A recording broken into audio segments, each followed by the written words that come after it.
Hello guys, welcome to the fiction series. Today we are gonna see, what if Naruto got harem with Anko, Kurenai and Yugao. Part 3.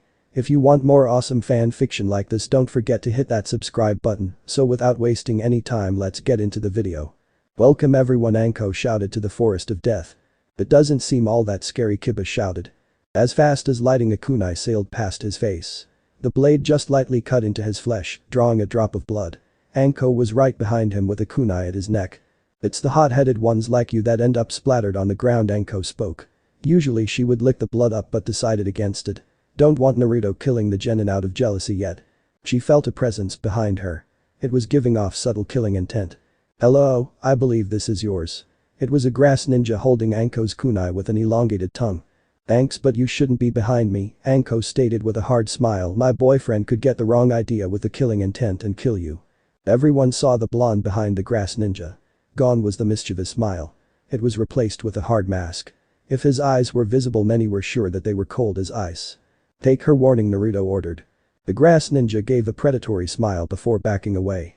That was unnecessary, Naruto-chan, Anko spoke. I can take care of myself. Naruto didn't speak. He never took his blindfolded eyes off of the grass ninja. Anko knew to be on the guard. Hey, I'm still here, Kiba spoke. But Anko spoke. You can hand these out. She handed him a stack of papers. These are permission slips so that if you die we don't get blamed. What are we doing this time? Someone asked. The task is simple, each team will be given a scroll. She held one that read heaven and one that read earth. Your job is to retrieve the opposite scroll from the other team by any means necessary. She let that one hang in the air. You have 5 days to do so and make it to the tower in the center. What about food? Chaoji asked. There are plenty of plants and wildlife in the forest, Anko assured. Just don't let them eat you first. If that becomes too difficult you could eat one of your teammates, Naruto offered. The one that is the least useful will be helpful by being dinner. What scared many genin was that Chaoji seemed to actually be thinking. His eyes were shifting back and forth between Ino and Shikamaru. He began drooling at the prospect of a new flavor. Can we begin? Ino asked. Chaoji is scaring me. The teams were each given a scroll. They were each designated toward a gate. The word of advice, Anko spoke, just don't die. The test began. Team 7 were moving through the forest at an even pace before coming to a stop. Once they covered enough distance they came to a stop. Okay, we need a plan, Naruto stated. I think we. Who put you in charge? Baka Sakura asked. Fine, Naruto sighed. Do either of you have a plan? I thought so, Naruto spoke. We should. He never got to finish his plan as he felt a large spike in chakra. There was only enough time to turn his head before he was hit. He was blasted away by a powerful wind jutsu. It carried him a great distance away. What hit me? Naruto asked. Hiss. Naruto turned to the sound. He was greeted by the largest snake he had ever seen. It stared him down with a predatory look. Are you one of Anko's summons? Naruto asked. The snake simply shook his head. Are you going to eat me? The snake didn't answer. It simply opened its mouth and swallowed Naruto whole. As the snake laid to digest the blonde, it felt strange. Soon pain erupted from its stomach as Naruto carved away at its innards. It had no choice but to spit Naruto out. The two looked at each other. Naruto shivered. He had just been eaten. He gathered himself as the snake made a second attempt. Naruto jumped to the side and released his henge while taking a stance. He had never fought anything this big, but he has fought countless snakes. After all, he wasn't going to be anyone's supper. Jumping into the air, he brought his sword, still in sheath, down onto the snake's skull. The serpent fell unconscious under the blow. Be glad one of my Heims is a snake summoner, Naruto stated, otherwise I would have killed you. Now that the snake was unconscious he could find his team. Relaxing, he spread his sensor meter a good distance before he found them. They were in the middle of battle with a powerful opponent. And losing. I need to get to them and fast. Without thinking, he jumped onto the unconscious snake. Giddy up, snake. The snake laid there. Giddy up, come on snake, giddy up. The snake continued to lie there. Naruto went behind the snake. Pulled his sword back. When I say giddy up, I mean giddy up. He swung it at the snake. The impact to the snake was great. It was enough to wake the snake up and send it into a panic. This caused the snake to start slithering away at incredible speed. Without Naruto. Whoa snake, whoa, he ran after the serpent. The fight. Sasuke was at his limit. The grass ninja was just toying with him. Even with his Sharingan he could barely keep up. Sakura was just switching between cheering Sasuke on and screaming in terror. Whoa snake, whoa, he heard a familiar voice speak, drew everyone's attention. Come on, whoa, it was a ridiculous sight. When I say whoa, there was a loud impacting sound. I mean whoa. The snake couldn't take much more of this. As Naruto stepped into the area he was greeted with stares of disbelief. What? He asked innocently. Sasuke called, "Get out of here," he shouted. "This opponent is way out of our league." "You can take that, freak Sasuke-kun," Sakura cheered, though she went completely ignored. "This is what you want, right?" Sasuke held out their scroll. "Just take it and leave us." "Sasuke, you fool." Naruto shouted, "If the enemy is as strong as you say, then what's to stop him from killing you anyway?" He eyed the grass ninja. "Isn't that right, Orochimaru?" "You are so clever, Naruto-kun," the enemy complimented. "What gave me away?" "There are only two snake summoners," Naruto answered, "and I'm currently dating the other." "You're really dating Anko?" Orochimaru asked, "And they call me the cradle robber." "I became legal when I put on this headband," Naruto stated. "Now, what are you doing here?" "Oh, I'm just here for Sasuke-kun."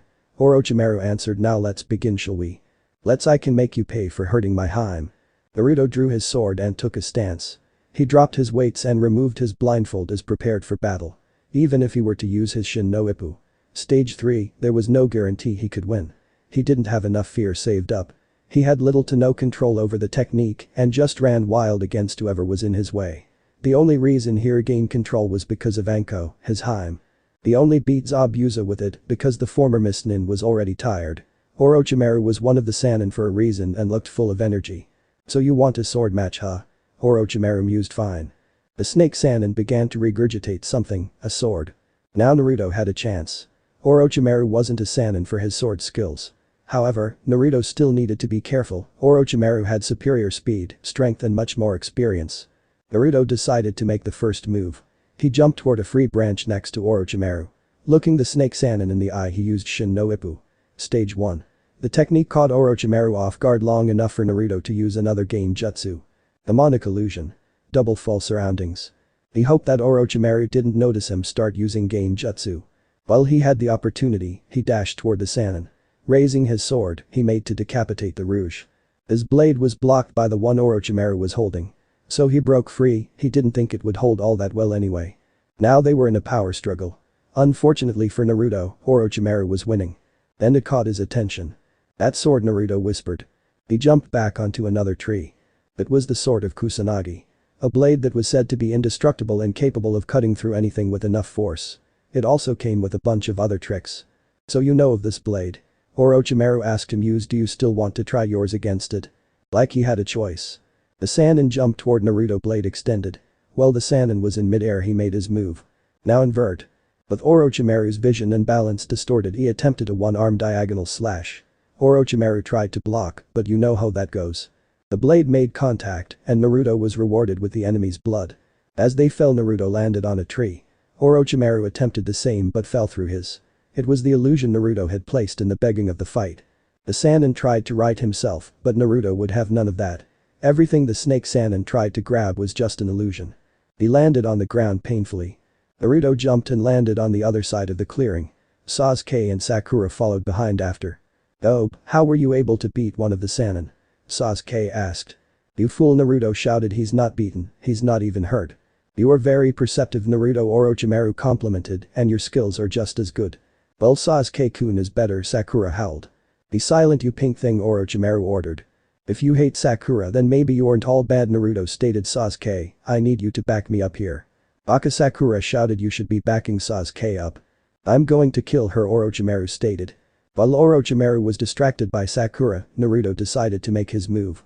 Dance of the Crescent Moon. Two Narutos made their way to Orochimaru. The snake Sannin blocked the first blade with his own, and with a flick of his wrist he impaled him. He grabbed the second Naruto by the arm and tossed him head first into the Naruto that was attaching from behind. Higher style. Fireball Jutsu. It was a direct hit, however Orochimaru simply walked out of the flames. He eyed Sasuke with a disturbing look. The snake Sannin stretched his neck to inhuman lengths toward the Uchiha. He bit the Uchiha, leaving a mark on his neck. This caused him to scream in pain. "Sasuke-kun," Sakura cried as running to his side. "What did you do to him?" "I just gave him a little gift," he answered. "It will also keep him from interfering with my fight with Naruto-kun." "Let's begin," Naruto stated. "Let's," he agreed. "I wish to see what the one who believes himself to be fear can do." Naruto attempted a forward thrust. The Sannin merely stepped to the side. Leveling his sword, Orochimaru made for a side slash. Naruto raised his sword to block, but the blow was too heavy and knocked him down. As he picked himself up, he saw Orochimaru. The snake Sannin was standing over him like a predator. "I believe I smell fear from you, Naruto," Orochimaru taunted. With great force, Naruto was back slapped across the clearing. Striking shadow snakes. Several snakes flew out to the still airborne Naruto. They latched their fangs into his and pulled him back. Naruto was greeted to Orochimaru's sword pointed to his face. Naruto pulled his sword arm up and cut through the snakes binding him. He then delivered a chakra-infused kick to the snake Sannin's stomach. Instead of being pushed back like Naruto had hoped, Orochimaru merely grunted. Grabbing Naruto by the back of his head, he placed the sword to his neck. Giving a chakra-infused elbow to the stomach, he freed himself. He jumped back a few feet to make some distance. Shadow Clone Jutsu. He summoned 5, and they each made a dash for Orochimaru following the original. The snake Sannin dispatched them easily. The snake Sannin delivered a kick to Naruto, bringing him to his knees. He was forced to drop his sword from the pain. He pointed the Kusanagi at Naruto. The blonde fell back in fear. What he did next would shame him. He ran. He didn't know where he was. He just knew that he was tired and scared. He felt a familiar pulling sensation in the back of his mind. "You little twerp," a familiar voice growled, "how dare you." "I'm sorry," Naruto whispered, ashamed. "I know I shouldn't have ran." "You're damn right you shouldn't have," QB agreed, "but that isn't what has me so angry." "It isn't?" he asked the fox. "Then what does?" "You were afraid." The fox shouted. "You felt fear, my container felt fear, from a snake. I was losing a life and death battle." "It wouldn't be the first time," QB pointed out, "and you didn't use any of the techniques I taught you." "I didn't have enough fear for the Shin." "I'm not talking about that," QB spoke. "You haven't used any Genjutsu I taught you but that one. You haven't even used my Kenjutsu since Wave, and you only used the basics." "I can't control the illusions," Naruto stated, "and your sword style is for killing and maiming. You aren't supposed to control the illusion, and what do you think a sword is for?" "But what are you afraid of?" the fox asked. "You mouthed off to me," the QB the fox stated. "You taunted the demon of the mist, you even stared down the Ichibi container, so I know you don't fear death." "The Ichibi container? You mean Gaara?" Naruto asked. "Don't change the subject," the fox growled. "What are you afraid of?" "I'm afraid of myself." Naruto shouted. "I'm afraid of what I can do." It became a whisper of what I will do. "I see," the fox mused. "You fear your control over yourself." "What if I hurt my Heims?" he asked. "I wouldn't be able to live with myself." The QB wanted to be angry at the brat but couldn't. Even the giant fox had a heart when it came to this matter. But as the container of QB, there could be no weakness. "Brat, I will no longer help you," the fox stated. "Until you find your resolve, you are on your own." With nothing more to say, the fox ejected Naruto from his own mind. "I'll go find my team," he thought, "if they're still alive." Naruto spread his sensor radar as far as he could. He found Orochimaru first. The snake Sannin wasn't with his team. He was with Anko, his Heim. It took less than a second for Naruto to decide his next action. He ran toward the direction of the 2 snake users. Naruto may be afraid, but it wasn't of death. He would happily die for any of his Heims. He was afraid he wouldn't make it in time. Anko. Anko was worse for wear. She was completely exhausted and had used nearly all of her chakra. She had enough left for just one jutsu. "Goodbye girls," Iruka Naruto. Twin snake mutual death. "I'm sure you don't want to waste your life like that," Orochimaru stated. "How do you think your dear Naruto-kun would feel?" That question was enough to make her cancel the suicide jutsu. "What have you done with Naruto-kun?" Anko asked in fear. "Nothing too bad, just a friendly spar," he stated. To my disappointment, he ran away. "Well, now I'm back," a new voice spoke. "Naruto-kun," Anko shouted, "get out of here." Well, Naruto-kun," Orochimaru spoke. "Are you going to give me a better fight this time?" Naruto said nothing. There was nothing he could say. He took his usual stance. They moved simultaneously and their blades met. It was another power struggle as they fell from the treetops. They landed like cats, never breaking their struggle. Naruto pushed Orochimaru back. The snake Sannin made a side slash at Naruto's legs. The blonde jumped and attempted a straight slash down. Orochimaru backstepped, avoiding the blade. The Kusanagi took the blow, being pushed into the ground. Using his sword as a stand, Naruto delivered a kick to Orochimaru's face. Orochimaru backstepped even further. "Very good, Naruto," Orochimaru complimented. "What gave you such a new flair?" Naruto stayed silent, not talking. "Well then, show me more." The snake Sannin made for a one-handed thrust. Naruto sidestepped and swung at his exposed body. The blade made contact. Before Naruto could feel any satisfaction, pain erupted from his back. It was only because of his tolerance that he was able to stand. The Orochimaru before him dissolved into a puddle of mud. Another stood behind him. Naruto, Anko screamed. She dived down to help the blonde. Drawing her kunai, she began to recklessly slash away at the Sannin. With no chakra or focus, her movements were slow and sloppy. Orochimaru simply dodged each one as if it were child's play. "I'm not interested in you, Anko," Orochimaru spoke. The snake Sannin raised his hands and formed a seal. It was a seal she was all too familiar with. It was the one she feared most. She fell to the ground, screaming in pain. Orochimaru had activated the curse seal on her. Naruto ran to her side. He completely ignored the snake Sannin, all he cared for was his Hime.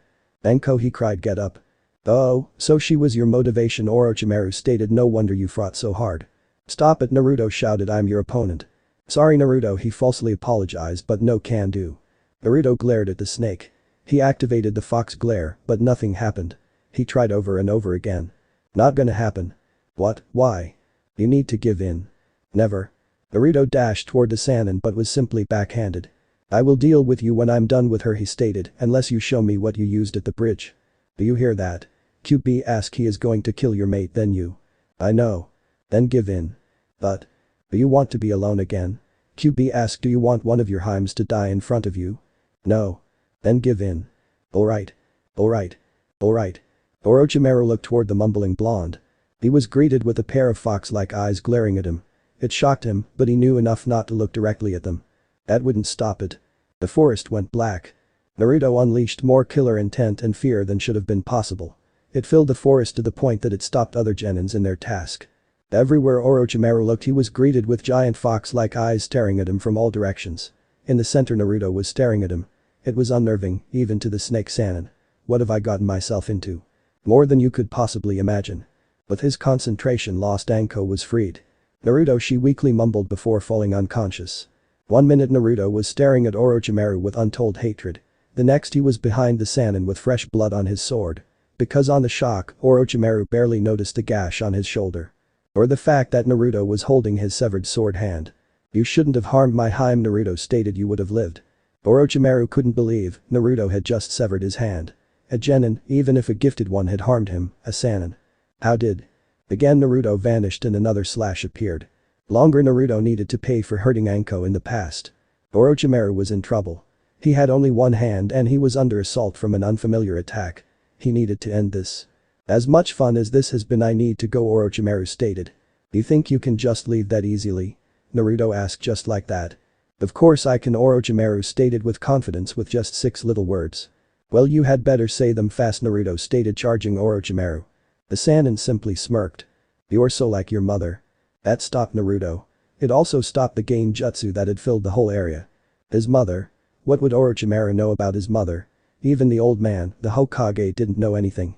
Before Naruto could open his mouth, Orochimaru sunk into the ground. Naruto was at a loss. He wanted to go after the Sannin, but he knew he couldn't. He wouldn't leave his Hime in a vulnerable state. After sealing the Kusanagi, he gently shook her awake. Naruto, Anko weakly called, I'm a little thirsty. He knew what that meant. Walking to Anko, he uncovered his neck. Anko bit down and drank the blood greedily. Naruto wondered if healing blood was a blessing or a curse. Even as Anko moaned in ecstasy, he couldn't decide. Naruto, what happened? She asked after drinking his thirst. Orochimaru got away, Naruto stated, I'm sorry I had to use. He couldn't finish. He had broken his promise to Anko. It seemed she understood. You used the fox, huh? Anko asked, so what? This sent Naruto through a loop. I promised that I wouldn't. I made promise not to use it unless unnecessary. She spoke, I say an S-rank ninja definitely counts as necessary, don't you think? Naruto couldn't be happier. Anko wasn't upset that he broke a promise to her. In fact, she seems to have approved of his actions. It was ruined by a vile spike in chakra.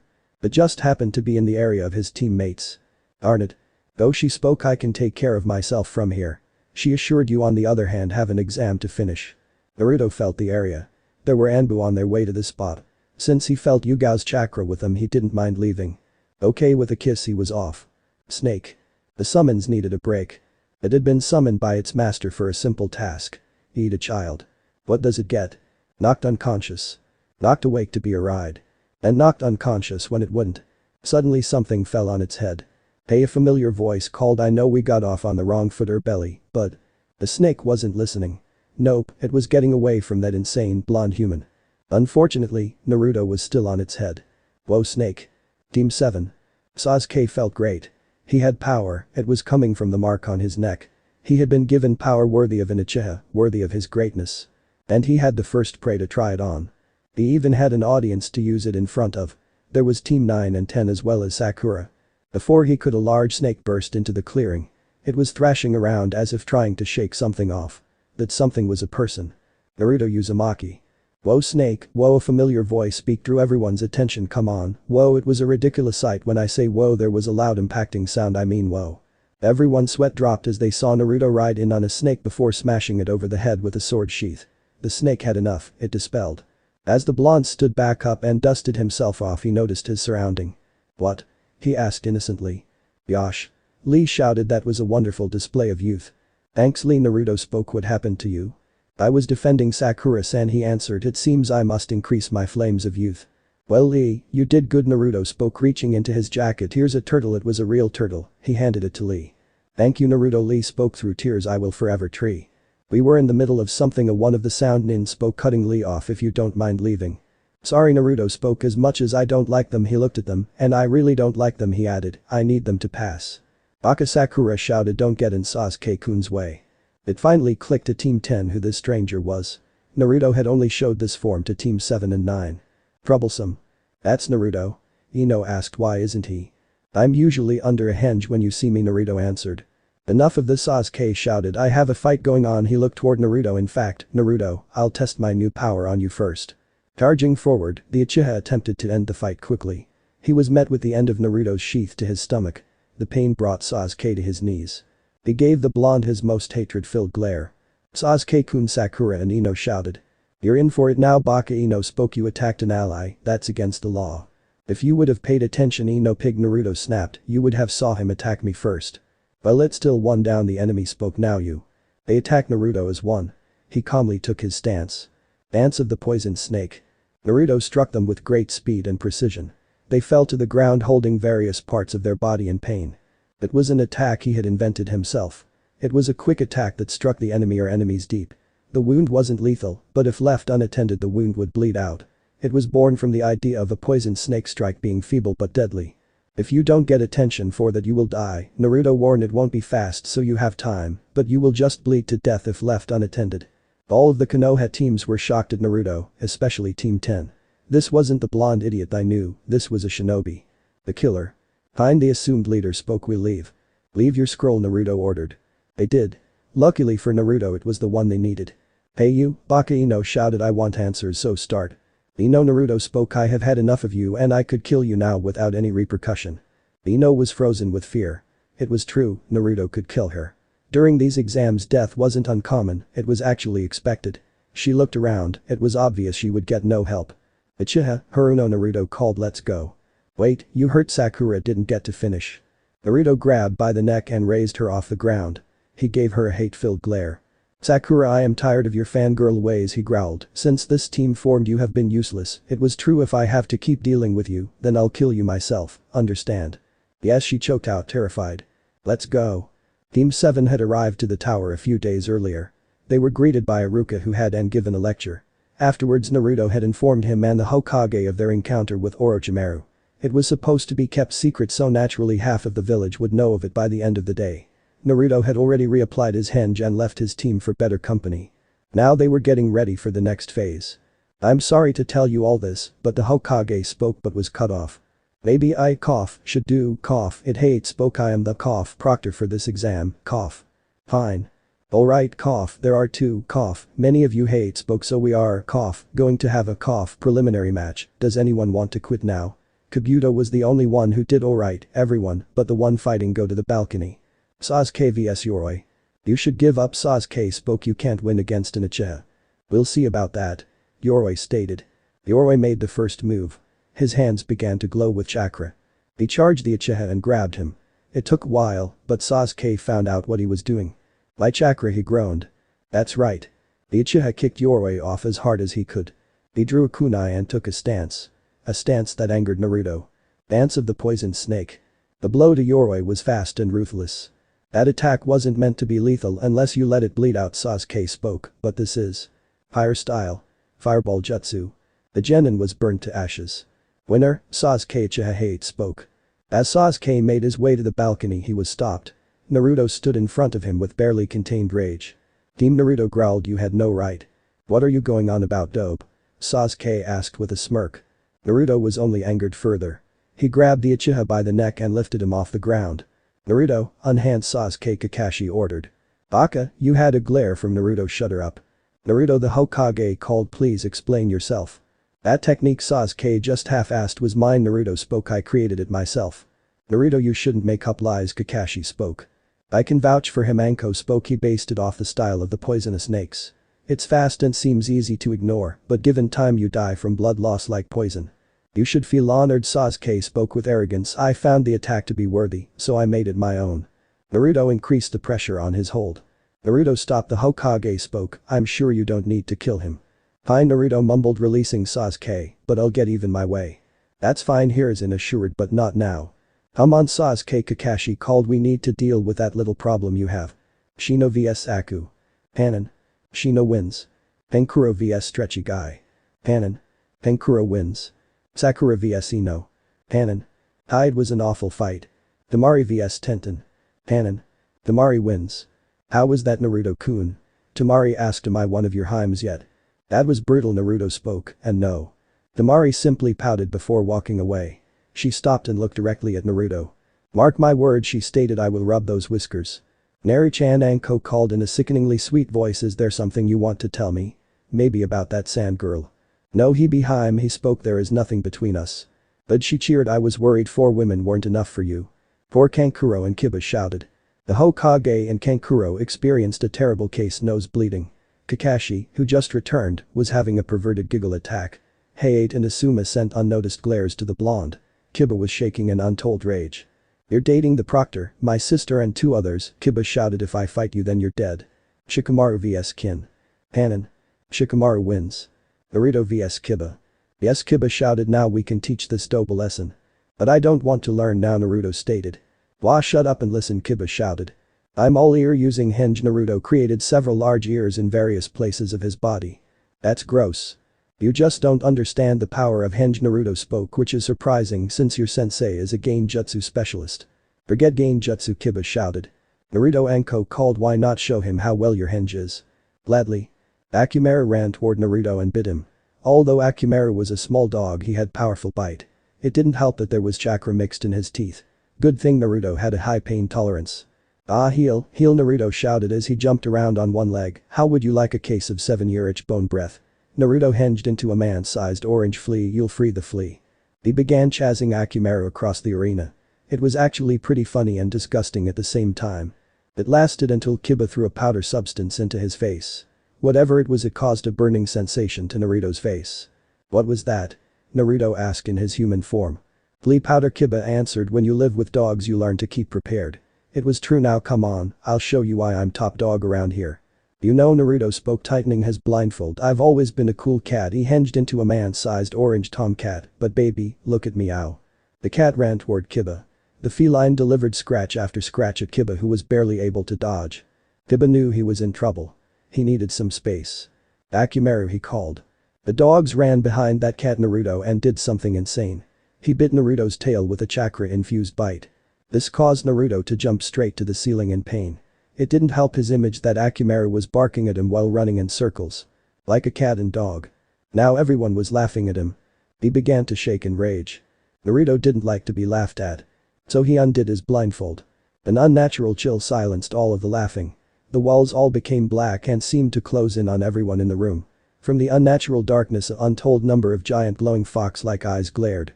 The hinge he was wearing hadn't been undone but altered. Now he was in his half-man half-QP form. The same one he had taken on the bridge right before slaughtering the bandits. His eyes glared into Kiba and Akumaru with great rage.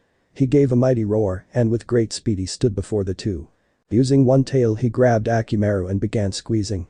5 others latched onto Kiba. 1 on each limb and 1 on his neck. The tails on Kiba's limbs began pulling in opposite directions. The one on his neck pulled as well as squeezed. Who's laughing now? He growled, who's laughing now?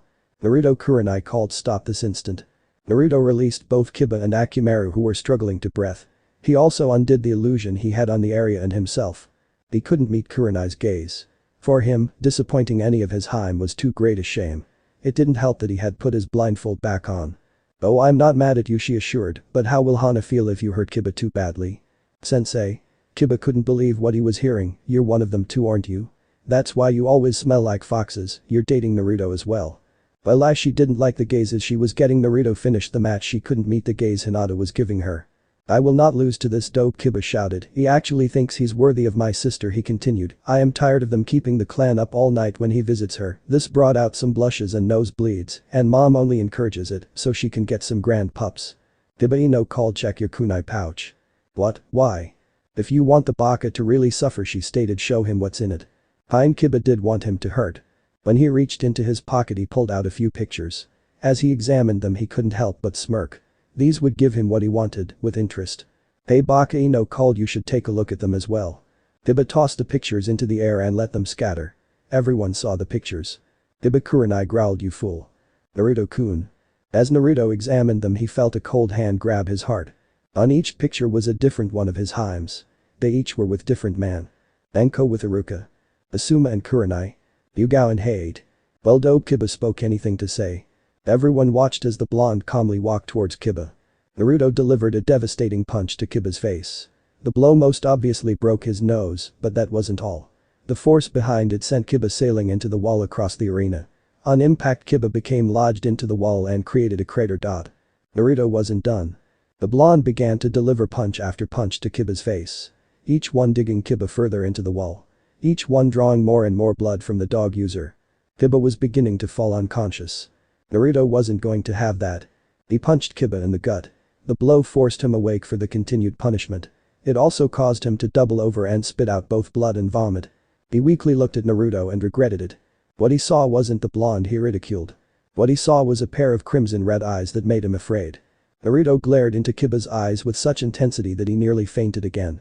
As Kiba stared, he caught a glimpse of Naruto's fox glare technique. Kiba gave a horrible scream. What Naruto showed him was so full of his anger that it was maddening. Naruto delivered one final punch to Kiba, silencing him. This time he could fall unconscious. No one could believe what they saw, especially coming from Naruto. That was one of the most savage beating they had seen. It wasn't even a real fight or even just a beating. It was punishment. Naruto, Anko called. Is it true? He asked them. They wanted to say no. But they couldn't lie, not to Naruto. Yes, Anko and Kurenai answered. He looked at the cat-masked Anbu. She nodded her head. Why didn't you tell me? He asked. Why did you lead me on?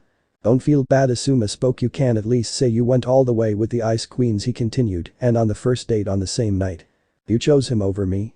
He asked Kurenai. She wouldn't meet his blindfolded gaze. Well, you are just, a kid Hate spoke. And you're half dead, Naruto stated, getting a glare from Hate. What's your point? Listen, you little. Hate just barely stopped himself.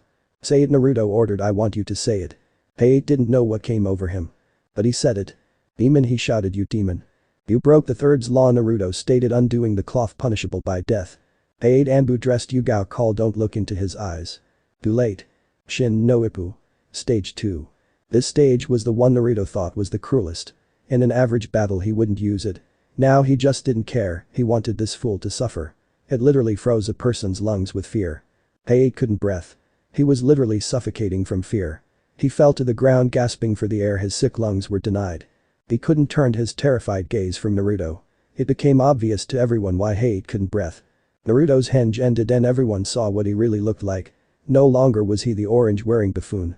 Now he was a blood-red-wearing shinobi. It hurts, doesn't it? Naruto asked. To feel those diseased lungs of your being denied air. He spoke. To feel them burn with each passing second, begging for an end. He then lowered his voice one way or another. Everyone was shocked at what they saw. They couldn't believe the cruelty Naruto was showing. Naruto, please stop, Yugao begged. Her pleas fell on deaf ears as he watched him squirm. Asuma decided to step in and end it. Stand down, kid, he warned, or I'll have to take you down. Naruto wasn't listening. Look, I know how you feel, kid, but you can't do this to a fellow shinobi. You know how I feel? Naruto asked. You know nothing on how I feel, Naruto stated. I despise you both so intensely that I can't tell if my vision is blurry from my broken heart or my unforgiving rage. Everyone could feel both in his voice. Once I'm done with Hate, I will gut you with an honest to kami smile on my face. Let's just end this, Asuma stated. Naruto raised his sword so that it reflected his eyes. Shin no Ippu. Stage 3. He felt the power begin to surge through him. No, Anko and Kurenai shouted. They needed to act if they were to save their men. String bean binding illusion. Kurenai used this to restrict his movements. Striking shadow snakes. Anko used this to separate Naruto from his sword. Dance of the Crescent Moon. Yugao split into 3 clones and performed the dance. There were 3 blades pointed to his vital areas by Yugao. They stopped short of piercing the skin. Times he couldn't believe what was happening. Don't call us that. Yugao snapped. How could you do that? Anko asked after you promised me. I'm so ashamed of you, Naruto, Kurenai stated. This was really happening. His Himes were turning on him for another man each. Naruto Hiruzen called in an empty tone, he is my son. They watched as the Naruto before them faded away. He reappeared in the balcony with a blank look on his face. Look at you two, Jounin wasted and gasping for air he spoke to Asuma and Hade, but you don't go yet, when your very lives are broken around you. He lowered his voice, then you have my permission to die, so for now stand. Hade and Asuma were finally regaining their breaths. I was a fool to think you three were any different in the end, he stated to his Himes. Once again Naruto faded out of existence. This time he didn't reappear in the room. You just had to teach him of all people the camouflage jutsu. Kakashi asked, we'll be lucky to ever find him. When Naruto didn't want to be found, he wouldn't be. All of his years living in the village made sure he learned to be stealthy. If possible, this would only make it harder. Hey, what's that? Ino asked, pointing to the arena. It was a scroll. It was obvious who left it. That was why no one wanted to open it, especially his former Himes. Hein Hiruzen stated, I'll open it. Shadow clone jutsu. What, don't any of you look at me like that, he ordered. This is Naruto. He wasn't really going near that thing. The clone opened it and revealed a letter. Dear Haim. I want you all to know how much I love you. I know that I don't deserve any of you, but I will do my best to make you happy. Without any of you I would be nothing. It is you four that keep me whole. You four keep me from giving in to my furry tenant. Without any of you, I would have no purpose. If I were to lose you, I would just give up. If any of you were to die, then I would die right alongside you. I would happily follow any of you to hell if it made you happy. There was a seal on the one designated to Anko. When she saw what was in it, her heart nearly stopped. It was the severed hand of the one she hated the most. It was the severed hand of Orochimaru. I know I couldn't beat him, but I will. I will free you from that curse he left you. Even if it costs me my life. The snake mistress was in tears. All of them were in tears. They had broken the hearts of someone who had loved them. Naruto, who had never known love, just stated that would happily die for any of them. Naruto never lied. P.S. If you aren't one of my Himes and are reading this, then, as a tribute to Anko. Dodge. The Hokage's clone was greeted to a face full of kunai. At the end of each kunai was a high-powered explosive note that detonated on contact. That was a little extreme, many thought. Good thing I used my clone, the Hokage, though. What have we done? They asked themselves. You've just done something not even the villager could hear as in spoke. You just broke Naruto's spirit, something many thought impossible. What happens now? That's the main question, isn't it? Hiruzen asked, and what will he do now? That was the real question. Naruto was a Genjutsu genius. He had near limitless chakra and stamina to match. There was also the giant demon sealed in his stomach. Naruto was hurt. Nothing had ever hurt him this badly before. Not in his 13 years as a resident of Konoha. Not as a civilian and not as a shinobi. He had been beaten. Stabbed. Hunted. Starved. Burned. Suffocated. Crushed. Poisoned. He has been physically broken in a year more times than he could count. These things he could handle easily. He could just laugh them off. They all healed after a good night's sleep. But none of those things could compare to the pain he was feeling. The pain in his heart. The ones he had cared for among all others had betrayed him. They had led him on. Given him the hope that he could have happiness. Yeah, right. He wanted to get to his land. He couldn't focus enough to just shunshin there. So he was walking through the village hoping that he could get there before he lost control. Unfortunately, he didn't have his henge on. He wasn't going to wear it any longer. He was tired of hiding. This didn't go unnoticed by the civilian populace. Hey, is that the demon brat? I think it is. It looks like he decided to show his true colors. Maybe we should teach him a lesson. Naruto had enough of this. He wouldn't be pushed around by the likes of these weaklings. He turned to the one speaking. Well, go ahead, Naruto stated. Try and punish the demon. Brave drew his sword, but he'll fight you back. The civilians eyed him worriedly. Normally Naruto would just ignore them or give them a little scare. Not this time. We aren't afraid of you, demon, one of the braver civilians shouted. Naruto began to chuckle. It was an empty and hollow sound. The way he felt on the inside. Yes, you are, I can smell it on you, Naruto spoke, taking a big and a whiff. Because you're nothing but weak civilians, he smiled darkly. I already had enough skill to kill you all before I even graduated. He raised his voice. Now come on, who wants to be the first? None of the civilians made a move. They couldn't even look at him. They were all terrified of what was standing before them. It wasn't the boy they've tried to break and kill countless times. It was someone who would break them. Naruto turned to leave. He wasn't going to let them see him when he lost control. While his back was turned, one of the braver and more foolish civilians decided to act. He grabbed a large rock that sat by his leg. With great aim he tossed it to the back of Naruto's head. The rock made contact and fell off. Thanks to all of the abuse he could barely feel it. Not that he would have, it was a welcome change to the pain in his heart. Naruto turned and glared at his attacker. "So one of you cowards has a bit of courage, huh?" he asked. "I'll have to fix that." "You're worse," the civilian spoke. "I am a proud citizen of the village hidden in the leaves." "It seems that you have leaf envy," Naruto stated cruelly. "Do you know what has leaves?" "Trees," he answered. "Yes, trees," he answered. "How about it, do you want to be a tree?" He lowered his blindfold and glared the civilian in the eyes. "Do you want to feel your bones become brittle like wood?" he asked. "To feel your very blood turn to sap?" Naruto glared into the man's eyes, and his eyes began to glow with hatred. The man felt himself become stiff. His skin became tough with bark and his bones felt as brittle as the branch on a tree. The very blood in his body became thick and slowed as if trapped in his small veins. The civilian felt as his mind began to fade. That would have been too easy and too light of a punishment. Naruto halted the process to study his work. He would allow the man to keep his mind. That way he would endure all of the punishment. The unnamed civilian was stuck in his pose. Over half of the civilian's body was wood. His eyes were looking around wildly for any kind of help. Help that he wouldn't be getting from the other civilians. They didn't want to share his fate. Time to finish this. He stood back and opened his coat. A mass of blurs began to jump from its depths. The sky began to fill with dozens upon dozens of birds. Woodpeckers. They made their way to the man tree. They flew onto him and began pecking. Digging their powerful beaks into various parts of his wooden hide. He couldn't scream as they began removing his eyes from his head. He could only endure as they broke into him and began making a nest in his body. But he wouldn't die. The woodpeckers glared at the remaining civilians, daring one of them to come forward. Naruto had left the minute the woodpeckers arrived.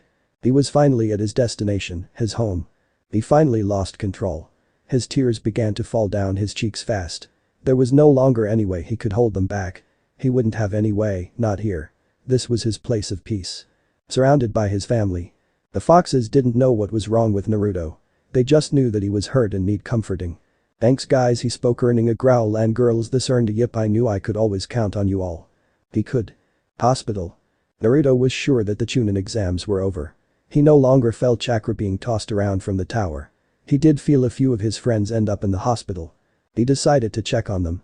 Unfortunately, the doctors and receptionist were being difficult. "Just tell me where Rock Lee is," Naruto shouted. Usually he wouldn't need to ask. Unfortunately, Lee was a special case. Without any chakra, Naruto couldn't tell if he was going to find Lee or enter an empty room. He was tempted to use his clones to find the room for him. "He's resting and doesn't need company from your kind," she hissed, "so leave before I call Anbu to escort you out." "Do you have tree envy?" Naruto asked. The receptionist paled. Many had heard about what had happened in the village earlier that day and didn't want the same. She didn't believe it at first, but now. Naruto, "Stop harassing the receptionist," a lazy voice spoke. "You're making a lot of noise." "Kakashi, who am I up again in the finales?" Naruto asked. "And what makes you think you passed?" Kakashi asked, amused eyes still in his book. "Because I beat Kiba." Understatement of the year. Naruto thought. "I thrashed him." "You're fighting Niji Hyuga in the first round." "Alright, Kakashi. I know what you're going to say," Kakashi interrupted, "but I won't be able to train you for the finale." "I wasn't going to ask for training, not from you," Naruto growled. "I just want Lee's room number since he pointed to the receptionist is giving me a hard time." Naruto turned to leave. "Wait, Naruto," Kakashi called. "Sasuke is up against Gaara." "And?" Naruto didn't care about the Uchiha.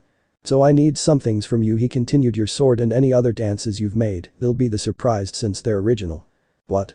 Naruto growled. "You actually expect me to hand over my weapon and hard work?" "Don't worry," Kakashi spoke, "you'll get the sword back. Sasuke just needs it to cast a few illusions until he wins." "And what about me? I can't wait to hear this. What do I do while you're training the Uchiha?" "Well, since you're up against Niji, you should quit." "What?" "Well, without your sword you have no Genjutsu," Kakashi reasoned. "Not that they would work against a Hyuga." "No," Naruto answered evenly, "those Genjutsu are mine, not the sword," he explained. "As for the dances, forget it. I spent countless nights training those skills. I'm not just going to hand them over." "Fine, if you want to be difficult," he spoke, "as your superior I order you to hand them over." The room went deathly cold. The sudden change caused Kakashi to look away from his book. He saw the source of the change.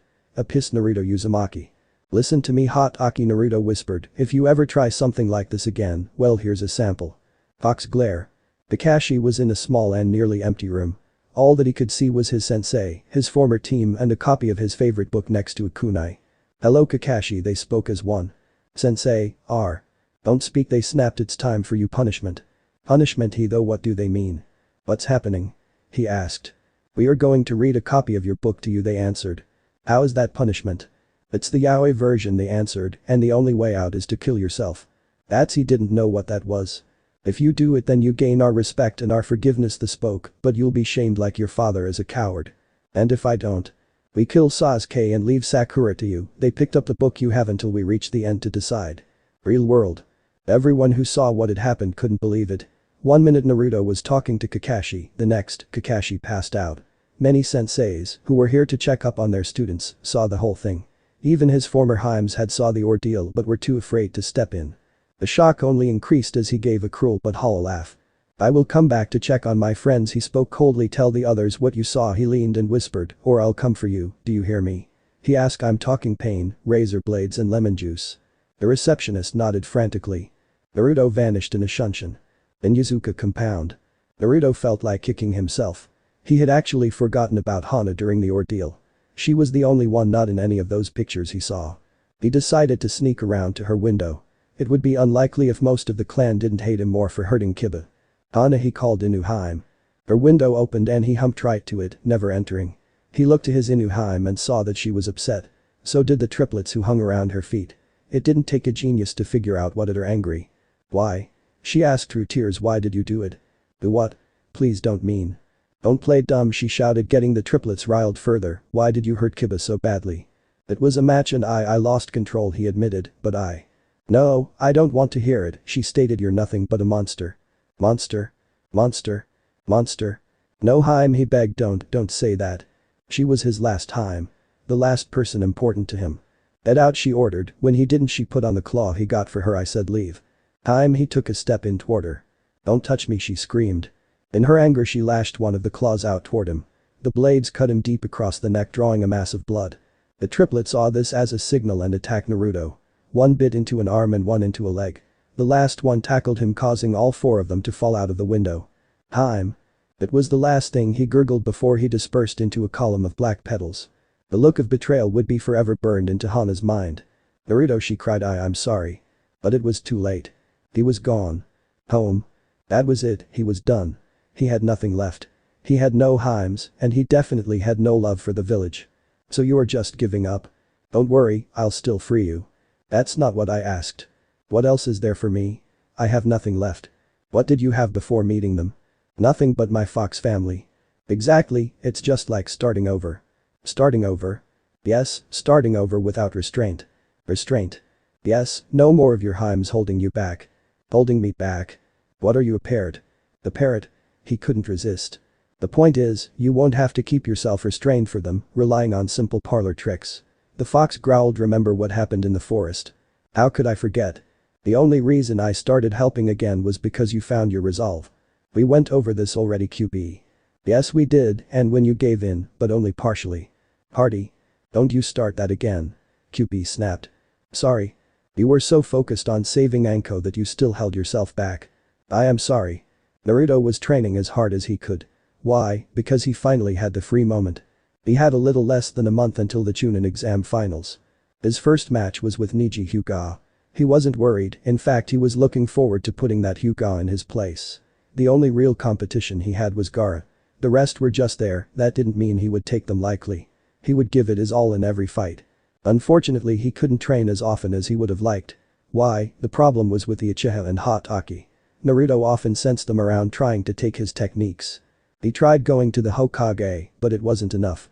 Without actual evidence it would be his word against theirs. Even the Hokage couldn't punish people without evidence. So Naruto decided to do things his way. That included using his foxes as guards. They may not be very numerous, but they were very skilled guards. They, however, weren't his only problem. He sensed two more strangers watching him. Samui. Samui was one of the, if not the most attractive woman in Kumo. She was both a fear and respected kunoichi. Her business-like personality and skill had saw to that.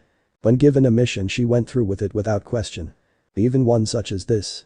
Engage Naruto Uzumaki aka the Mirage Fox and see if the rumors are true. If they are, then seduce and become impregnated with his child. If not, then if possible, obtain sword and return to Kumo. Naruto Uzumaki, recent graduate and former dope of his class. Fought Uzumaki twice and caused a slaughtered near 200 bandits. Turned Momochi into a Konoha shinobi and liberated Wave Country. Severed the hand of Orochimaru of the Sannin and forced him to flee. Konoha really needed to keep an eye on their secrets, that kind of information draw attention. You never know when there might be a spy listening in. Now if only she could find him. Naruto. Naruto was tired of hiding from the strangers. He would meet one of them head-on and he would do it at his land. It's better to have the advantage of home turf in case things got messy. Now all he had to do was sit back and wait for the arrival. Home. I'm looking for Naruto Uzumaki, she spoke. Are you him? I am, he answered evenly, and this is private property. Samui was impressed. Most of the time men would be staring at her chest or turn into stuttering. Not Naruto, he was relaxed but also guarded. Must be the blindfolds. I am Samui, Jounin of Kumo, I hear that you are pretty good with a sword, she spoke. I wish to test that. Fine, he spoke, it would be good training. As he drew his sword she stopped him. I would like for you to use this sword, she handed him a well-forged katana, if that's okay. So that's your game, he thought. Find out if it is the sword or me. Fine. I have to end this as quickly as possible. Naruto wasn't foolish enough to think he could beat a Jounin in a head-on fight. Even with his trickery he was highly outmatched. Begin. She charged him with speed worthy of her rank. As she entered striking distance she did so without hesitation. Invert. Samui was shocked. Naruto floated behind her, upside down. He had his sword pointed to her back ready to strike. She knew he had a clear shot to at least one lethal area. As you can see, the skill is mine own, he stated, shocking her even further. Not the sword. I see, she whispered. What gave me away? The minute you stated who you were and where you were from, he answered. Why else would a foreign Jounin be interested in me? I was careless. Now what do you really want? He asked. Be honest. I'm a censor, he explained. If I find that you're lying, then this sword goes in. Samui mentally cursed. Censors were a pain to deal with in the shinobi world. You couldn't lie to one of them and you definitely couldn't hide from one. I was ordered to seduce and bear your child, she answered. I see. Let's begin. She began undressing. Oh wait, stop, he shouted, dropping the Genjutsu. Samui paused and looked around. Is this area not satisfactory? No, it's not that, she cut him off. Am I not satisfactory? No, you very beautiful. He paused, thinking of what to say next. Samui couldn't contain her blush. Back in Kumo she has been called both hot and sexy but never beautiful. She had to admit it was a nice change. I don't get it, why was he turning her down? Most men would have jumped at the chance for her. Maybe. I have a brother. If she stopped when she saw him shudder. Never mind. You're very attractive, he stated. I just don't like being used. I see. She was surprised by the amount of hate in his voice. What should I do now? What could she do? If she left now then she would be a laughingstock in Kumo. A kunoichi that couldn't even seduce a teenage boy. Losing to him was no problem, he's proven to have real skill, but not being able to seduce him. Samui felt like laughing at herself. It would be easier to think if her back wasn't killing her. She couldn't keep in the groans of ache out of her voice. Why was I cursed with such a large chest? It was a question she asked herself often. Are you okay? He asked. My back is killing me, she admitted. I'm not surprised, he admitted. With a chest like that who wouldn't be? Yeah, well, so he's like the rest, eyeing my chest. Want a massage? He asked, earning a glare. I've been told that I'm good at them. Fine, she answered. After some though. If he tried anything then it could help her complete her seduction mission. He took his jacket off and laid it on the ground. She removed her shirt, with Naruto looking away, and laid on it. Once he began she felt as if she were in heaven. She would let out a moan of pleasure near constantly if he needed her back. You're good, she admitted. What kind of oil are you using? No oil, he stated. My blood. Please explain, she spoke, tensing under his palms. My blood had healing properties. He didn't elaborate any further. That's cool. She began to relax under his kneading hands. It wasn't long before she began to feel drowsy. After a while longer she fell asleep under Naruto's working hands. Naruto was very surprised of the Kumo Jounin. For a foreign shinobi, Jounin no less, to fall asleep in another's hands, her back must have been aching her for a while. Such a vulnerable state left them as easy targets for anyone. As she slept Naruto heard a wonderful sound. It was a gentle music that called him for him to follow. He did so. Who am I to deny music? Once he reached the source he was on guard. The music came from a woman playing a flute. That wasn't why he was on guard, no, he was on guard for two other reasons. The first reason he was on guard was because she was the second stranger following him. The second, the music she was playing was laced with Genjutsu. Hayuya. Hayuya was a feared kunoichi of sound. Her Genjutsu had and skills has made her one of the Sound 4, Orochimaru's personal guards. She had been given a mission by Orochimaru himself. Seduce Naruto and bear his child or face punishment. Failure for Orochimaru was not taken lightly. Unlike most who thought it was the sword, he knew Naruto's ability came from another source, the QB. Hello, Naruto greeted. This is private property. I'm sorry, the Redeed spoke. I just wanted a peaceful place to play. Well, if it's okay, he asked. He liked her music. Can I hear some more? You dumbass, she thought. Now I can seduce this shithead and get knocked up. Not looking forward to these 9 months. Well, Orochimaru said he had plenty of stamina, so it shouldn't be too bad. She began to play her most alluring music. Under the tune was a lightly laced seduction Genjutsu. As the moments passed, she noticed no change in the blonde. He just stood there calmly. She decided to subtly add a little more chakra to the song as she played. Nothing. What's wrong with this shithead? He should be a mindless. Her thoughts were cut short as the song ended. That was amazing, he complimented. Now tell me who you are and what you, he ordered. I want the truth or your head comes off. She felt 2 sharp blades press against her neck. Looking around, she saw 2 solid clones with their weapons drawn on her. When the fuck did he make those? Isn't it obvious, Uzumaki? A familiar asked. She's here for the same reason as me. Hello, Samui, Naruto greeted. I see you enjoyed your nap. Who the hell is Melon Tits over there? Tayuya asked herself. Yes, I slept very well, Samui stated. I was surprised to find that I was. She paused. Untouched, unchained. Naruto offered. All of the above, she admitted. I told you that I was only going to. Hey shithead, I'm still here, Tayuya shouted. And who the hell is Melon Tits over there? Why did she say I was here for the same reason? Just as I stated, Samui answered, ignoring the name. You're here to seduce Naruto, Uzumaki, right? What if I am? She challenged. The clones pressed their blades closer to her neck. Then you should give up, Naruto answered. As I stated to Samui-chan here, that earned a blush from said Chan. I don't like to be used. Well, listen shithead, she ordered. I don't want to fail my leader, so drop your pants. No. Hey, Melon Tits, what do you say to a team up? Tayuya called. He can't stop both of us, and we get what we want. Well, she seemed to be thinking it over. Maybe you two would like to hear my proposition, Naruto stated. I'm sure both sides would be happy. Samui and Tayuya shared a look before nodding. We're listening. Naruto reached into his coat and pulled out 2 scrolls. Ones he had prepared in advance for this very occasion. They tried to open it, but he stopped them, didn't want people to know. I want you to hand this to your leader, Naruto stated to Samui. If they agree, then I want you to personally return to me. He looked at Tayuya. This one is for you. You have these already, shithead? Tayuya asked in disbelief. How? I knew you two have been watching me for a while, he answered. You shouldn't try to sneak up on a censor. Mentally, Samui did at least, cursed. Of course you don't sneak up when a censor is involved. They were trackers, it's what they're made for. Fine, Samui agreed. I'll have the answer as soon as possible. Same here, shithead, Tayuya answered. They both left. If this kid was as good as they say, then he was offering something good. Hot springs. Naruto had sent the Kunoichi off a few days ago. He was expecting their leader's response pretty soon. With what they're being offered, I expect an answer soon. After a hard day's training, he decided to relax. There was no reason he should overwork himself, plus he earned this time off. Now if only someone would stop that perverted giggling. Wait a sec, that's coming from the female side. With great skill and grace, Naruto jumped out of the water. He made his way to the female side and followed the unfamiliar chakra. What he found was an old man staring through a hole. Hey pervert, stop peeking on those women. As the words left his mouth, it entered the man's ears. The man stood and looked at Naruto as if insulted. Did you just call me a pervert? He asked. Yes. I am no mere pervert, he stated. I am Jiraiya. Naruto's mind began to fade as some crazy intro went on, and I am a super pervert. Thank you, Naruto stated. Oh, have you read my book?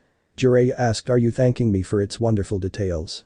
No, Naruto answered. I'm thanking you for digging yourself into a grave. He undid his blindfold, but for your honesty, I'll reward you.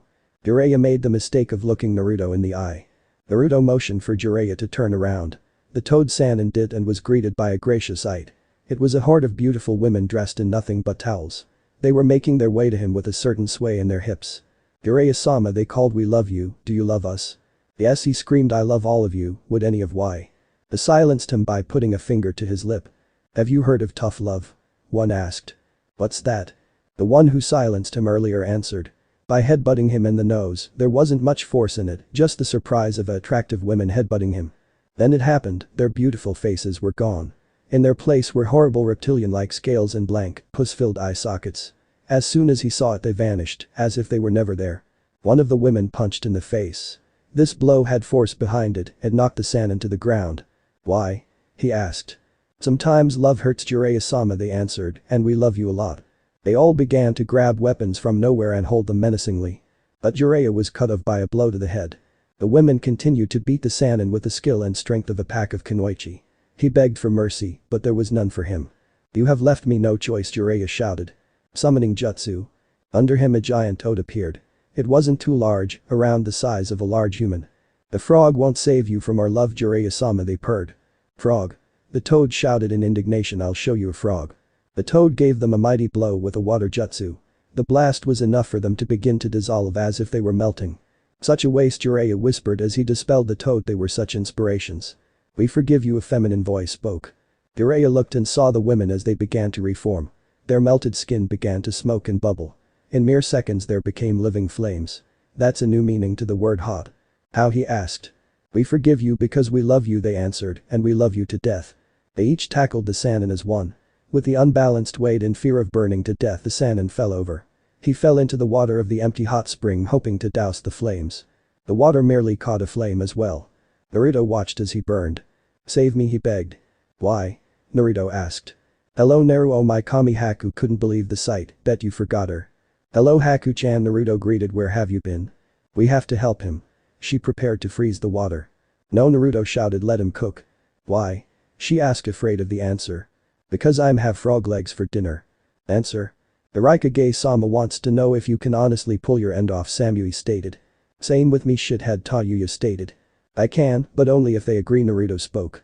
"Then it's a deal," Samui answered. "You'd better not be lying, Uzumaki. I put my word in for you." "Let's us begin," Naruto stated. "Begin what?" Samui asked. "You've lost your chance for a piece of ass," Tayuya stated. "No," Naruto waved her off. "My training." "Training? Why the hell would we train you?" Tayuya asked. "Well, I need to win to hold up my end of the bargain, don't I?" Naruto asked. "Since this is a way around your failed seduction." They flinched at the shame. "You two need to ensure that I win." "That answers her," Tayuya stated. "Why would I train you?" "So that you can brag about it," he tried. He had no real reason for Tayuya. "I bet you think you're so damn clever," Tayuya growled. "Don't you, shithead?" "Do we have a deal?" he asked, still calm. "Fine," Samui answered. "Oh, what the hell?" Tayuya spoke. "I can torture you for a while." "Don't you mean train?" "I know what I fucking said." "Oh boy." Ifs. Naruto was enjoying a nice little break from training. At least until his senseis find him. "I think those women are trying to kill me." "Hello Uzumaki-sen," a new voice greeted. "How are you?" Naruto jumped away and drew his sword, on high alert. He looked to see a bandaged old man. Whoever he wasn't to be taken lightly. He was able to, not only sneak up on Naruto, but get so close. As Naruto pulsed his sensor ability, he realized something. "I still can't sense him, but I sense a dozen others." How had he missed that? Each were well hidden, and each were at least Jounin level with the chakra they had. "Who are you?" Naruto asked. "What do you want?" "I have an offer for you," he stated. "Your name?" Naruto repeated. "Danzo," he answered. "I'm listening." "I would like to train you," he stated, "for the finals." "What is the catch?" "There is almost always a catch." "No catch at all," he answered. Even if Naruto couldn't sense him, which he still couldn't, he would have said no. He knew when he was being lied to. It's something that served him well over the years. "No deal, there is always a catch," Naruto answered.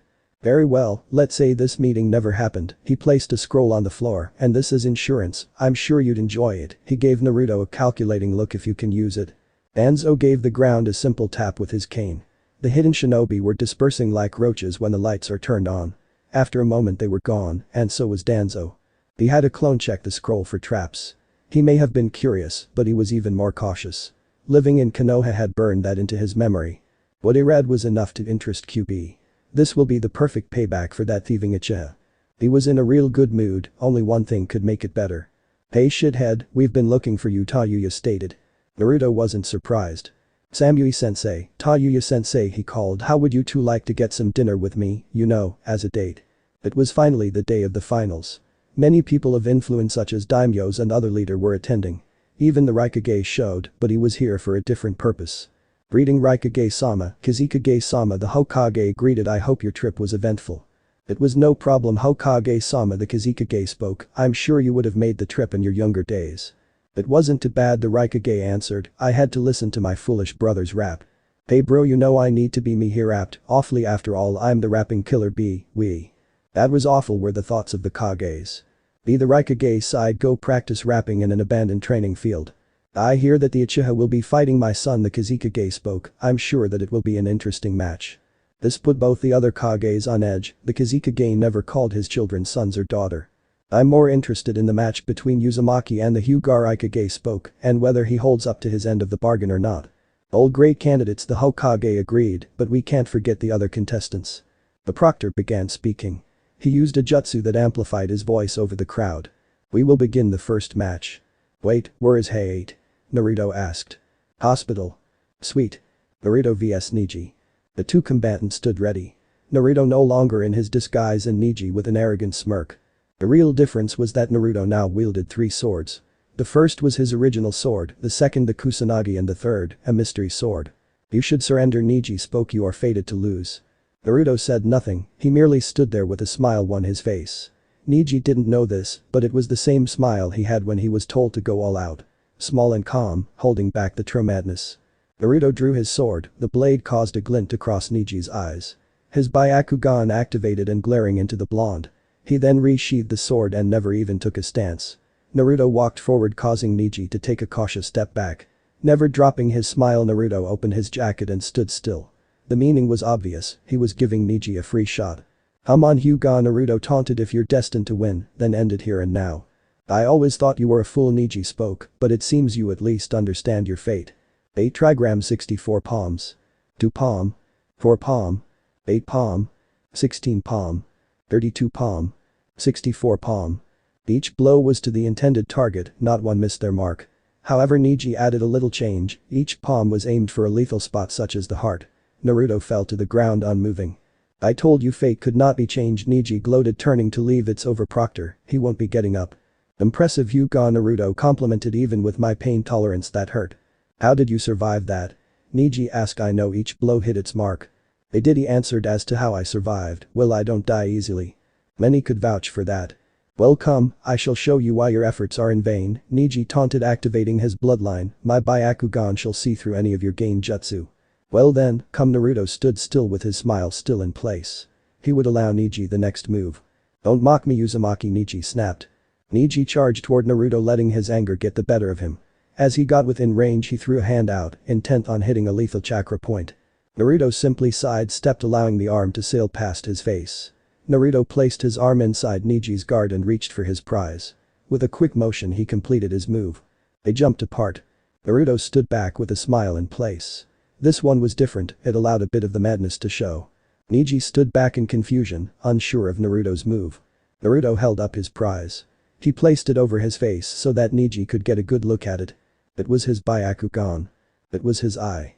I see you, Neji, Naruto spoke. Do you see me? The pain finally made itself noticed. Neji fell to the ground in pain, it was unbearable. He only thrashed around screaming, unable to even activate his Byakugan. Winner of TH. No, Neji shouted, I am fated to win. He forced himself to stand and took the Hyuga family stance. Naruto pulled out a large vial, it was full of a strange-looking dark red liquid. He placed the eye inside. Neji charged forward again, this time his guard up. He aimed for the chakra point at Naruto's heart. Naruto's free hand jumped out, it held Neji's just inches away from his heart. From nowhere, several Naruto clones dropped their illusion. They charged toward Neji, sword drawn for the kill. The Hyuga merely smirked. You lose, Uzumaki, Neji stated. Heavenly spin. It was as its name entitled. Neji began to rotate while gathering and expelling a massive amount of chakra in every direction. This caused a visible sphere of rotating chakra to appear. It knocked away all of the Narutos in opposite directions. Deception slice. The user feigns being attacked. Then using replacement, or in Naruto's case Shunshin, they then surprised the enemy with an attack from behind. Neji felt himself fall off angle and excruciating pain in his legs. He looked down and saw a sight that filled him with horror. Naruto had severed both of Neji's legs. Neji knew he was at a loss, knew he couldn't win. He opened his mouth to surrender, but nothing came out. Realization hit him like a ton of bricks. Naruto wouldn't let him. Naruto was calmly walking toward Neji, smile still in place. Neji tried to crawl away with his hand. He didn't get far before Naruto placed a foot on his back, holding him still. With careful aim, Naruto placed his sword into Neji's back. The blade dug through the Hyuga, missing all vital organs. It continued through until the blade was mostly in the ground through Neji. Naruto grabbed a handful of Neji's hair and yanked the Hyuga's head back. Slowly, deliberately savoring the moment, Naruto reached for the remaining eye. He dug into the socket as Neji thrashed, careful not to damage the eye. He had his prize. Now everyone watched as the Hyuga cried out in despair. Trapped in an eternal cage, a cage of darkness. Kill me, Neji ordered. Without my eyes, I'm nothing. No, Naruto spoke. That would be too easy. Naruto gave 3 high-pitch whistles and then a low pitch. Neji felt pain shoot through his body. His bones began to rearrange themselves as their size shrunk. As fast as it came, the pain vanished. The most surprising part was that he could see. But all he saw was the darkness and Naruto. He looked down and saw his reflection. He was a bird, he had become a dove. The cage dove. This bird cage in your mind is where you'll stay. Naruto spoke. Forever trapped in the jail you believed you've lived. As Naruto faded away, his voice remained. It asked the same question over and over again. In his bird form, Neji couldn't answer, not that he had one. Where is your fate now? Balcony. That was completely cruel, Kurenai stated. He always was a brutal fighter, Anko stated. Not that she, Kurenai stated, the whistling. What are you talking about, sensei? Kiba asked. What else did the dope do? Kiba, it is unwise to insult the one who nearly killed you, Shino stated, causing Kiba to drop his head in shame. It had taken hours in critical condition to keep Kiba from dying. Well, what is the baka doing? Ino asked, earning a glare from the former Himes. Naruto used the ability to cast Genjutsu through a simple whistle, Kurenai explained. He's been in charge this whole fight. Yugao, no longer in Anbu attire, stated. I thought Genjutsu users always needed a medium. Kiba spoke. Where did he learn something on that level?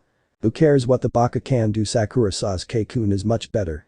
I told shithead not to do it, a voice stated, but does he listen? Fuck no, it continued. Now I have to listen to the pink-haired bitch. Yuya, did you really think Naruto would listen? A second voice asked. This is Naruto we're talking about. Wait, you know trained Naruto? Anko asked. How, you're foreigners. Well, first we tried to fuck him, Yuya answered, smirking at the glares, then he made a deal with us. What kind of deal? Classified, Samui stated.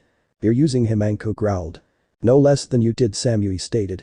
This caused them to drop their heads in shame. We actually made a deal with him, Yuya stated. He knows the deal and gets something out of it. Why is he so? Kurenai was searching for the right words. Brutal.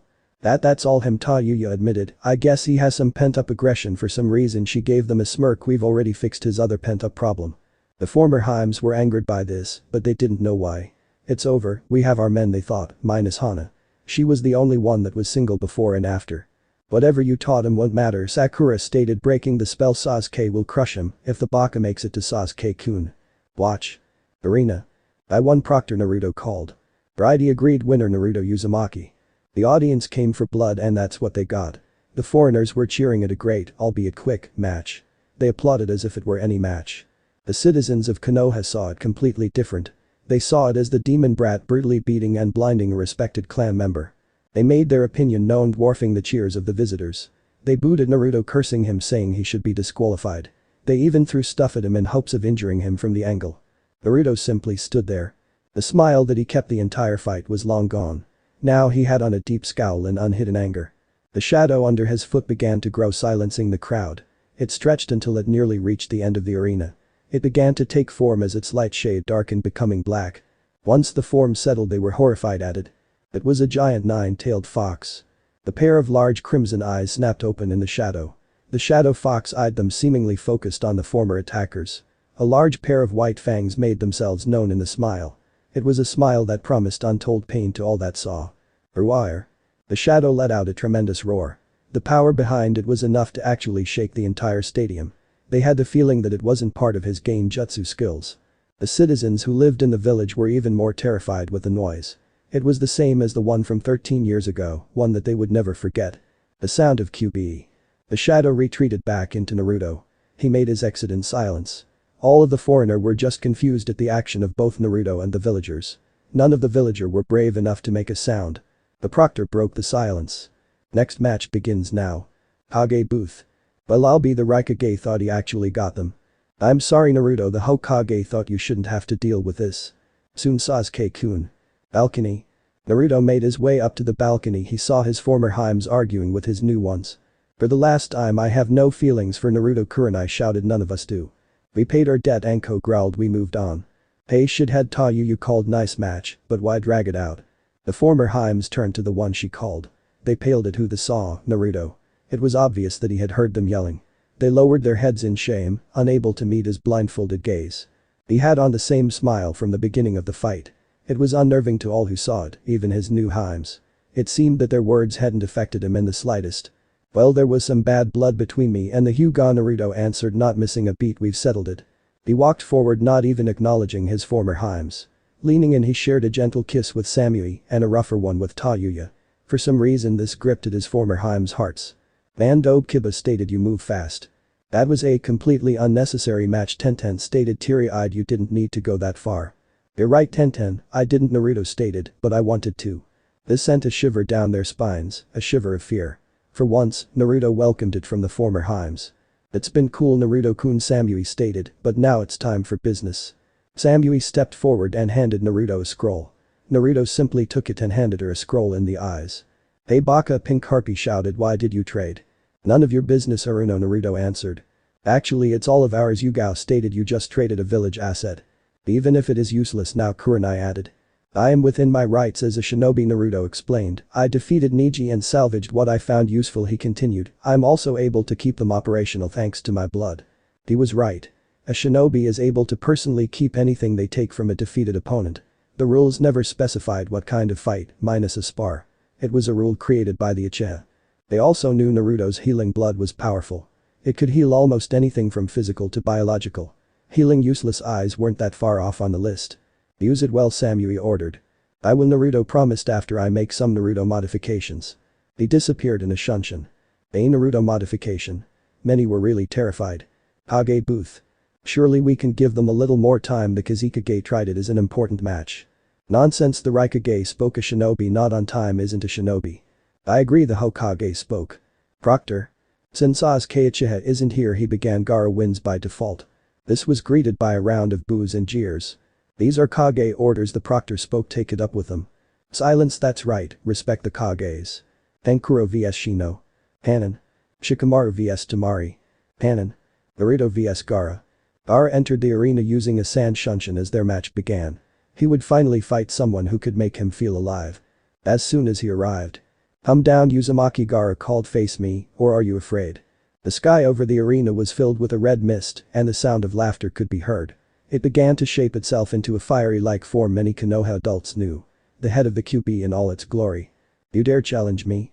Naruto's voice asked, filling the area, but not being seen. You dare to challenge fear? I am feared, Gaara spoke, looking for Naruto. True, Naruto agreed, but there is a difference between our methods. And that it? Gaara asked. The fox gave a sadistic smirk before opening its mouth. From inside, Naruto walked out onto the tongue and stood with all attention on him. Presentation. The fox closed its mouth and began to dissolve, Naruto along with it. The mist began to snake itself around toward the ground. It finally finished reforming into Naruto. Both contestants ready? The Proctor asked, earning a nod. Beg. A small puff of smoke filled the arena, a shunshin. Inside of it stood Kakashi and Sasuke, who wore a new outfit and a sword.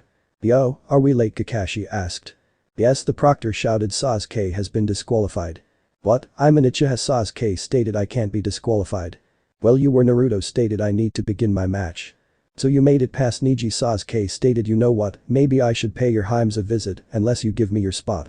Naruto let loose a lot of killer intent. The action filled his former Heims with an unknown hope and his new ones with jealousy. What he said next changed that, like a knife to the heart. You stay away from Samui and Tayuya, Naruto spoke. I'm talking about those so-called mistresses, Sasuke gasped. Oh, them, Naruto stopped. The intent, you can have them. Naruto, Kakashi spoke. I don't think you are ready for a promotion, maybe you should. Fox glare. Kakashi was on a nice beach. He no longer had a care in the world, not as a shinobi or a civilian. He had lived a long and happy life, he even made a legacy for himself. Now he could finally relax. He looked out onto the beach to watch the sunset. There were two figures running at each other, each at a different end of the beach. It was Guy and Lee. They weren't wearing their usual green spandex. Instead, they were wearing green lingerie. They embraced in a horrible hug. You can thank Phoenix for your nightmares. Real world. Kakashi fell to the ground in despair. I love the long-lasting effect of mental scars, he thought. He turned to Sasuke, who backed away. I demand his place, Sasuke shouted, or else. Sleep. What? Naruto asked innocently. He'll wake up in a minute to see me fight with power he'll never possess, and my finale. Just begin. The Proctor grabbed the two down Sharingan users and ran. Naruto backed up a few feet and drew his first sword. The fox won, and with great force he shoved it into the ground. He left it. Naruto decided to run forward. Gaara's hand formed three snake-like pillars and attacked, charging Naruto. he simply swerved his way through. Naruto faded it out and appeared in front of Gaara, the Kusanagi drawn. He attempted to cut Gaara but was blocked by the sand. The sand pushed Naruto back, never relenting. As he was pushed further he lost his footing and fell over. Off guard the sand began to cover itself around Naruto, head to toe. Sand coffin. The sand made a coffin-like prison around Naruto. Sand burial. The sand collapsed on itself. The force behind it crushed the blonde inside. The sound was very wet and echoed in the audience's ears. Balcony. Naruto. His former Harem screamed. Serves him right, Sakura and Ino stated. You bitches need to be quiet, Yuya stated. Shithead isn't dead. You should have more faith, Samui stated. Watch, it's about to become real cool. Fight. Is that it? Gaara asked. I expected a challenge. And you'll get it, Naruto stated. Gaara was in shock. How is he still alive? He asked himself. Naruto was indeed alive. He was in fact standing right by the clump of sand that was supposed to be holding him. How? That'd be telling. Naruto began to run in circles around Gaara. The copies of the blonde began to form and began to run in both directions around Gaara as well. Gaara eyed each one, trying to tell them apart. Each Naruto struck from a different angle. Unfortunately the sand got in his way. It protected Gaara from the real Naruto while the others passed through harmlessly. So he doesn't control that defense, Naruto, though, good to know. Naruto put a bit of distance between himself and Gaara. He began leveling the Kusanagi with Gaara. What are you doing, Uzumaki? Gaara asked. I think it's time. The blade extended at untold strength and speed to wake the demon. The blade had pierced Gaara's sand defense, and Gaara. What is this? Is this? Gaara went silent in disbelief. Blood, my blood. Gaara became encased in sand. Balcony. No way, Tamari whispered. That blade, Yugao whispered. Fight. Naruto leveled the sword into a new stance. He had been waiting for this match, his opponent. He was going to fight the demon. The sand cocoon shattered. He had a new form, it looked similar to Naruto's form. It seemed that the sand had melded itself into Gaara's flesh. His face was half demonic raccoon-like and his right arm was a giant claw. Not impressed, Naruto spoke. I can do that too. Naruto ran forward and attempted to impale Gaara. His arm was caught in several ropes of sand.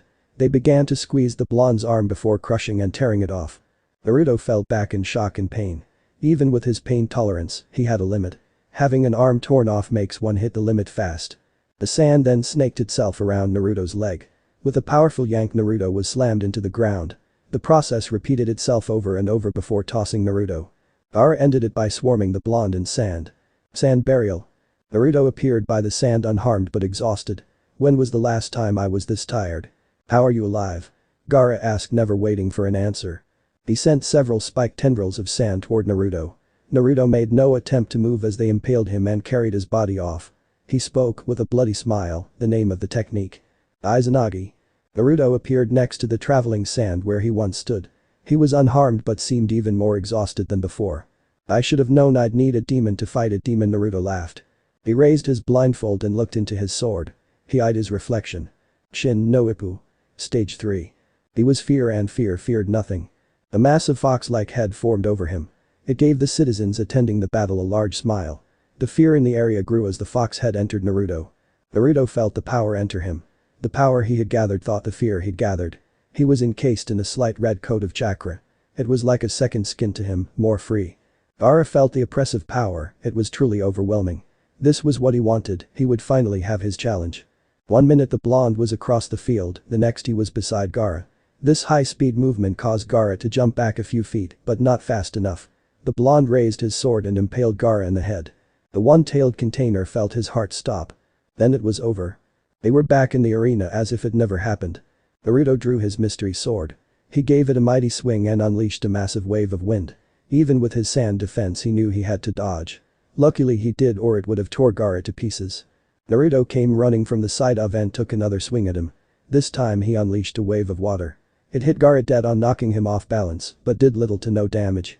Naruto appeared above Gaara and raised his sword. Instead of aiming for Gaara, he impaled the sword into the wet ground. A stream of lightning was unleashed. It shocked both of them, but with Naruto's endurance, the wet Gaara, he ended up taking most of the damage. As they stumbled apart, Gaara's sand began acting on its own. It crawled up Naruto's left leg, encasing it while doing the same with his right arm. The sand around his arm began to squeeze until his arm was completely shattered. With a mighty heave, the useless limb was ripped from his very body. The blood and roar of pain was enhanced by the silence in the audience. It seemed most of Konoha was pleased that the demon brat was getting what he deserved. The select few that didn't felt like saving Naruto. The sand around his leg began to tug at Naruto. Instead of trying to dismember him, it began to drag him. He was pulled through the ground and tossed into the arena wall. He was then lifted into the air, high above the arena. With the barest of gestures from Gaara, the sand brought Naruto down, fast and hard. The scene was blocked by the sand and dust. From the dust various elements shout out, they ranged from fire, lighting and air. Gaara raised his sand claw and let it take the blunt of the attacks. They pushed Gaara back, but weren't powerful enough to break his sand guard. The smoke finally cleared and there stood Naruto in full health, as if he hadn't just been dismembered. The sand raised itself and began to take form. It was like a snake in body, but with the one-tail's upper body. It dived toward Naruto like a snake taking down easy prey. Naruto raised the Kusanagi, and the blade extended a great length. With a mighty swing he cut the sand snake raccoon down the middle. Using his second sword he gave a swing scattering the sand with air. This was a bad idea. The scattered sand began to spin around Naruto as if a tornado. It came to a sudden halt as the sand began to come together around Naruto. There was a visible shake of the now large sand dune as the blonde was crushed inside. "What's next, Uzumaki? What will you throw at me next?" Gaara called in mad excitement. "Throw it all at me, give me your best." Naruto stood on top of the sand-made mound. His smile was full of equal no even greater madness than Gaara. They stared at each other for a moment in anticipation. Alright. Gaara wanted everything, he would get it. Naruto's second sword began to vibrate because of the lighting chakra. The lighting wasn't being released in a wave like expected, this time Naruto was going to let it build. He would let it build to its limit, then he would allow it to release. He laughed, this was going to be a completely suicidal move. Just the way he liked it. Balcony. That shithead wouldn't really do it, Taiyuyu was visibly shaking. Would he? What? Sasuke asked. What is he going to do? Tell Sasuke-kun to fangirls ordered now. He would, Samui stated. Fight. Naruto ran toward Gaara at full speed. He was going to end this fight with his next move. His blade was vibrating so fast it was barely visible. His entire body began to glow from the built-up lighting. If it wasn't for his extra coating of chakra he was sure he'd be dead. Even the insane Gaara knew that this technique was dangerous. He raised his sand and welded it into an uncontrolled ground beneath Naruto. Because of this Naruto began to lose his balance. Only one thing to do. He threw the blade. Is he insane? Were the thoughts that filled the air. He is. The blade didn't even need to hit the ground. Nearly a second after he released the blade all of the energy freed itself. Gaara did the only thing he could. Using the sand spread beneath their feet, he formed a well of spike-like rods. All of the energy flew straight to the sand in powerful current. Gaara had to actually strain to keep control. It was a good thing sand was not only a conductor, but an insulator as well. Too bad he was in a fight with Naruto. Hello, Gaara, a dark voice called, scaring even him. Naruto stood there. His sword recharged, but this time he was using fire. It had reached the point that the flames were white hot. It was a decoy. Gaara realized. No, he shouted, I won't let you end my existence. Gaara commanded the electrically charged sand toward Naruto. It created a temporary wall between the two, and I mean temporary. Naruto literally burst through the sand. He hit Gaara across his deformed face with the flat side of the Kusanagi sword. The force of the blow knocked Gaara a few feet into the air. As Gaara fell, time seemed to actually slow down for him. What he saw was Naruto pointing his heated sword in his face. Burn. And burn he did. The flames erupted with such power it nearly knocked Naruto over. The flames took less than a second to completely consume Gaara and even his sand. When the flames finally subsided, all that was left was glass and Gaara. He was trapped in his own so-called ultimate defense, frozen in the sand melted into his skin. The only part not in glass was his nose to breath. Only his eyes were able to move, and they showed the fear and pain, mostly fear, he was experiencing. Naruto made his way toward the terrified boy. Fox glare. Sleep well, Gaara, you deserve it. Deep inside the One-Tail's container's mind, the One-Tail's roared. He was trapped inside a hourglass, forever shifting. After a minute it was obvious he wouldn't be able to free himself. Winner Naruto Uzumaki. Naruto stared at the crowd who watched him in disbelief. Their shock and fear was amazing, it was finally enough. Naruto walked calmly to his sword in long determined strides. He grabbed it and gave a flashy swing, it was time for the grand finale. He looked to the crowd and spoke. I challenge the laws of nature and reason, by summoning the power of fear herself. He raised a sword and impaled into the ground QB exist. All of his power began to disappear. The ground began to shake and the center of the arena split open. There was a mighty roar, one that struck fear in all but Naruto. It was not of hate but of joy, the joy of finally being free. Phantom-like flames erupted like a tower from the splitting earth. The phantom flames began to crawl toward Naruto and spin around him. They merged and began to take form. Out of the flames stepped a woman. She had crimson red hair and eyes that matched with a piercing gaze.